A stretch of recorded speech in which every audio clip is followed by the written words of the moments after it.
Hi guys, ఈరోజు నేను ఇంట్లోనే హోమ్ మేడ్ మామిడి తాండ్ర ఎలా తయారు చేయాలో చూపించబోతున్నాను.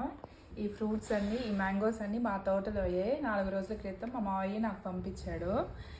సో మేము ఉన్నది ఇద్దరమే. మాకు ఇవి ఎక్కువ అయ్యేసరికి మేము ఏం చేస్తున్నాం అంటే మామిడి తాండ్ర ప్రిపేర్ చేసుకుంటున్నాము. ఫస్ట్ ఇలా కట్ చేసుకొని వీటిని మిక్సీలోకి తీసుకోవాలి.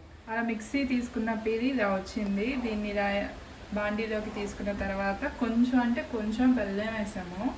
మేము స్వీట్ అనేది చాలా తక్కువ తింటాం కాబట్టి హెల్తీగా తినాలి అని చెప్పేసి ఇలా తీసుకొని జస్ట్ ఒక 10 to 15 minutes మనం స్టవ్ మీద సిమ్లో పెట్టేసుకొని కలుపుతూ ఉంటే, తర్వాత దీన్ని మనం ఒక స్టీల్ ప్లేట్లో కొంచెం ఆయిల్ వేసేసి స్ప్రెడ్ చేసి తర్వాత దీన్ని వేసి స్ప్రెడ్ చేయాలి పలుచగా.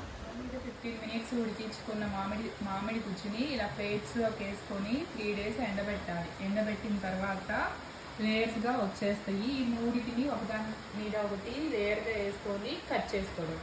అంతే, మామిడి తాండ్ర రెడీ.